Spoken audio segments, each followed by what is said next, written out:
25 विधायक बगावत कर सकते हैं। सिर्फ जेडीयू नहीं बल्कि कांग्रेस और सीपीआई-एमएल के भी विधायकों के बगावत करने से जुड़ी खबरें आ रही हैं। अल्पमत में आ सकते हैं सरकार। कुल जेडीयू के 45 विधायकों में से 25 विधायक बगावत कर सकते हैं। कांग्रेस के 11 विधायक बगावती हो सकते हैं। इस तरह की खबरें लगातार आ रही हैं। बिहार की सियासत में कुछ भी ठीक नहीं चल रहा है। पिछले कई दिनों से इस तरह की खबरें आती रही हैं। कई बार नाराजगी की बात सामने आई है, कई बार जेडीयू और आरजेडी के बीच सब कुछ ठीक नहीं होने की बातें कही गई हैं और अब इस तरह की खबरें कि बगावत हो सकती है। नीतीश कुमार की पार्टी जेडीयू पर संकट मंडरा रहा है, टूट सकती है जेडीयू। इस तरह की जो हालात हैं फिलहाल बनते हुए नजर आ रहे हैं। सूत्र बताते हैं कि कुछ एमएलए बगावत कर सकते हैं।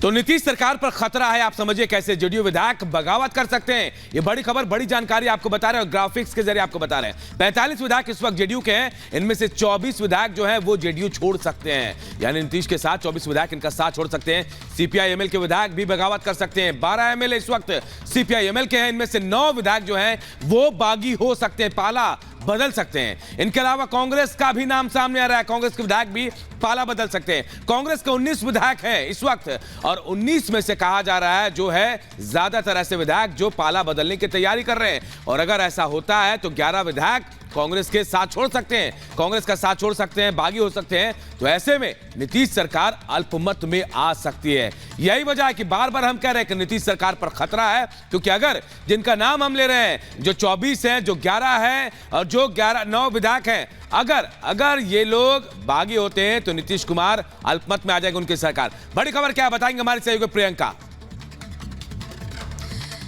बिल्कुल, इसी बीच बड़ी खबर, कर्पूरी ठाकुर की जयंती पर प्रधानमंत्री मोदी का लेख, उनका जीवन सादगी की मिसाल। उन्होंने कई लोगों का जीवन बदला है। पीएम मोदी ने अपने लेख में लिखा है, उनकी प्रेरणा से हम काम कर रहे हैं। गरीबों के उत्थान के लिए काम किया है कर्पूरी ठाकुर ने। और आपको बता दें उनकी 100वीं जयंती है जिस पर ये लेख लिखा गया है प्रधानमंत्री नरेंद्र मोदी द्वारा। इसमें कुछ बातों का जो जिक्र है वो ये कि इतने विनम्र स्वभाव के थे कर्पूरी ठाकुर। सामाजिक न्याय के लिए उनका पूरा जीवन जो है वो समर्पित रहा और उनके साथ काम करने वाले लोग कुछ याद करते हैं कि वो किस कदर समाज के उत्थान के लिए लगातार लगे रहते थे। जननायक कर्पूरी ठाकुर की 100वीं जयंती आज है। कार्यक्रम किए जा रहे हैं। जननायक कर्पूरी ठाकुर की 100वीं जयंती बिहार सरकार मना रही है। जेडीयू का बड़ा कार्यक्रम हो रहा है। कर्पूरी ठाकुर को सम्मान दिया जाएगा और भारत रत्न का सम्मान भारत सरकार की तरफ से पहले ही ऐलान कर दिया गया, एक दिन पहले ही। आज 24 जनवरी को 100वीं जयंती और हमारे वरिष्ठ सहयोगी प्रकाश सिंह हमारे साथ जुड़ गए हैं।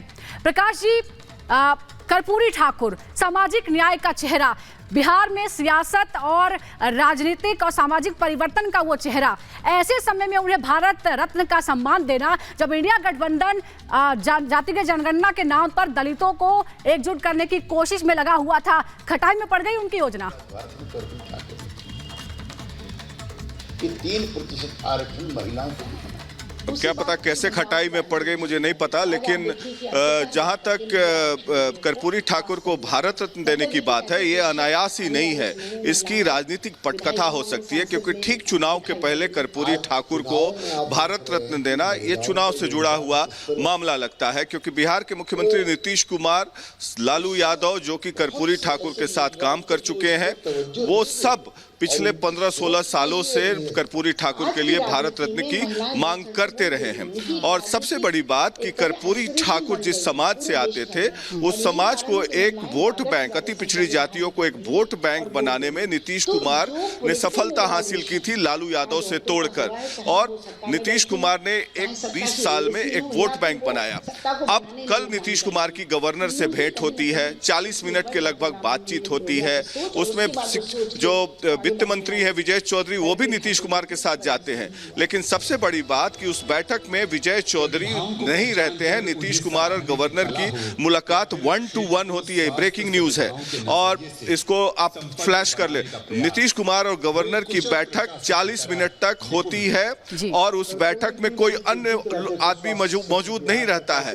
और क्या वो गवर्नर से कुलपतियों के अपॉइंटमेंट के लिए गए थे नीतीश कुमार? ये ऐसा हो नहीं सकता। और ठीक शाम में कर्पूरी ठाकुर को भारत रत्न दिया जाता है, जो कि केंद्र सरकार के परव्यू में आता है।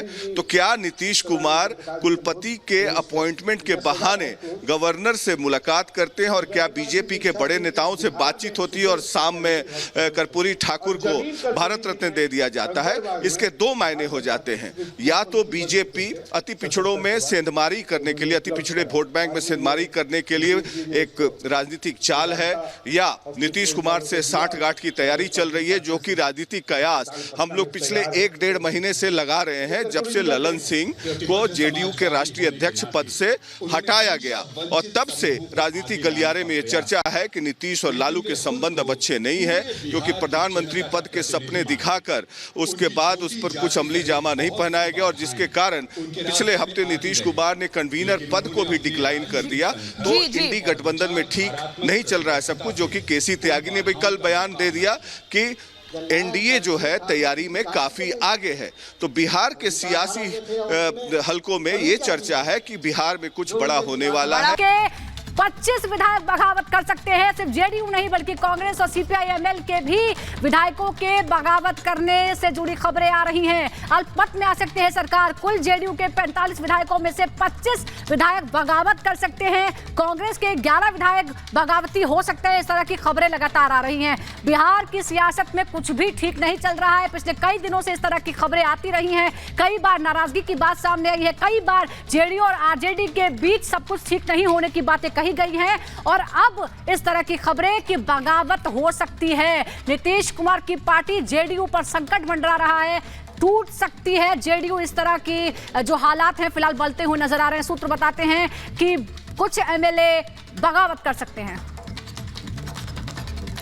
तो नीतीश सरकार पर खतरा है। आप समझिए कैसे जेडीयू विधायक बगावत कर सकते हैं। ये बड़ी खबर, बड़ी जानकारी आपको बता रहे हैं और ग्राफिक्स के जरिए आपको बता रहे हैं। 45 विधायक इस वक्त जेडीयू के हैं। इनमें से 24 विधायक जो हैं वो जेडीयू छोड़ सकते हैं, यानी नीतीश के साथ 24 विधायक इनका साथ छोड़ सकते हैं। सीपीआई-एमएल के विधायक भी बगावत कर सकते हैं। 12 एमएलए इस वक्त सीपीआई-एमएल के हैं। इनमें से 9 विधायक जो हैं वो बागी हो सकते हैं, पाला बदल सकते हैं। इनके अलावा कांग्रेस का भी नाम सामने आ रहा है। कांग्रेस के विधायक भी पाला बदल सकते हैं। कांग्रेस के 19 विधायक हैं इस वक्त, और 19 में से कहा जा रहा है जो है ज्यादातर ऐसे विधायक जो पाला बदलने की तैयारी कर रहे हैं। और अगर ऐसा होता है तो 11 विधायक कांग्रेस के साथ छोड़ सकते हैं, कांग्रेस का साथ छोड़ सकते हैं, बागी हो सकते हैं। तो ऐसे में नीतीश सरकार अल्पमत में आ सकती है।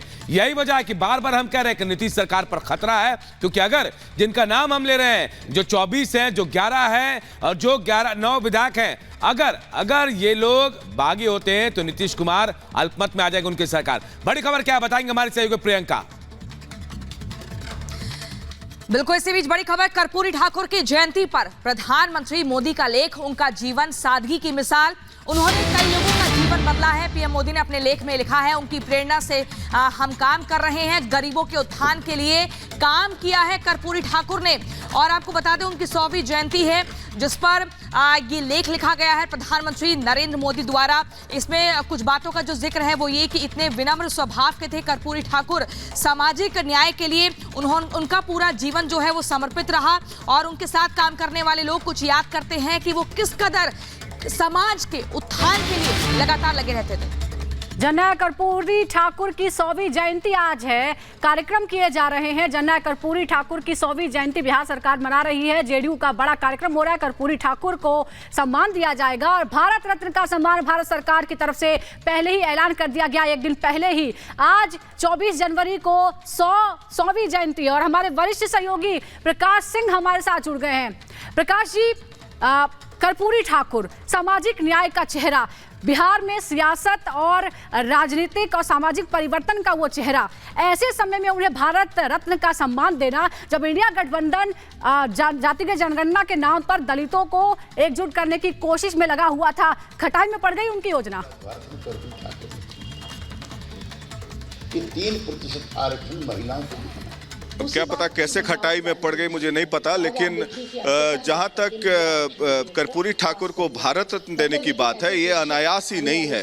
इसकी राजनीतिक पटकथा हो सकती है, क्योंकि ठीक चुनाव के पहले कर्पूरी ठाकुर को भारत रत्न देना ये चुनाव से जुड़ा हुआ मामला लगता है। क्योंकि बिहार के मुख्यमंत्री नीतीश कुमार, लालू यादव जो कि कर्पूरी ठाकुर के साथ काम कर चुके हैं, वो सब पिछले 15-16 सालों से कर्पूरी ठाकुर के लिए भारत रत्न की मांग करते रहे हैं। और सबसे बड़ी बात कि कर्पूरी ठाकुर जिस समाज से आते थे, उस समाज को एक वोट बैंक, अति पिछड़ी जातियों को एक वोट बैंक बनाने में नीतीश कुमार ने सफलता हासिल की थी, लालू यादव से तोड़कर। और नीतीश कुमार ने एक 20 साल में एक वोट बैंक बनाया। अब कल नीतीश कुमार की गवर्नर से भेंट होती है, 40 मिनट के लगभग बातचीत होती है। उसमें जो वित्त मंत्री है विजय चौधरी, वो भी नीतीश कुमार के साथ जाते हैं। लेकिन सबसे बड़ी बात कि उस बैठक में विजय चौधरी नहीं रहते हैं। नीतीश कुमार और गवर्नर की मुलाकात 1-to-1 होती है। ब्रेकिंग न्यूज है और इसको आप फ्लैश कर ले। नीतीश कुमार और गवर्नर की बैठक 40 मिनट तक होती है और उस बैठक में कोई अन्य आदमी मौजूद नहीं रहता है। और क्या वो गवर्नर से कुलपतियों के अपॉइंटमेंट के लिए गए थे नीतीश कुमार? ये ऐसा हो नहीं सकता। और ठीक शाम में कर्पूरी ठाकुर को भारत रत्न दिया जाता है, जो कि केंद्र सरकार के परव्यू में आता है। तो क्या नीतीश कुमार कुलपति के अपॉइंटमेंट के बहाने गवर्नर से मुलाकात करते हैं और क्या बीजेपी के बड़े नेताओं से बातचीत होती है और शाम में कर्पूरी ठाकुर को भारत रत्न दे दिया जाता है? इसके दो मायने हो जाते हैं। या तो बीजेपी अति पिछड़ों में सेंधमारी करने के लिए, अति पिछड़े वोट बैंक में सेंधमारी करने के लिए एक राजनीतिक चाल है, या नीतीश कुमार से साठगांठ की तैयारी चल रही है, जो कि राजनीतिक कयास हम लोग पिछले 1-1.5 महीने से लगा रहे हैं, जब से ललन सिंह को जेडीयू के राष्ट्रीय अध्यक्ष पद से हटाया गया। और तब से राजनीतिक गलियारे में यह चर्चा है कि नीतीश और लालू के संबंध अब अच्छे नहीं है, क्योंकि प्रधानमंत्री पद के सपने दिखाकर उसके बाद उस पर कुछ अमली जामा नहीं पहनाया गया, और जिसके कारण पिछले हफ्ते नीतीश कुमार ने कन्वीनर पद को भी डिक्लाइन कर दिया। तो इंडी गठबंधन में ठीक नहीं चल रहा है सब कुछ, जो कि केसी त्यागी ने भी कल बयान दे दिया कि एनडीए जो है तैयारी में काफी आगे है। तो बिहार के सियासी हलकों में ये चर्चा है कि बिहार में कुछ बड़ा होने वाला है।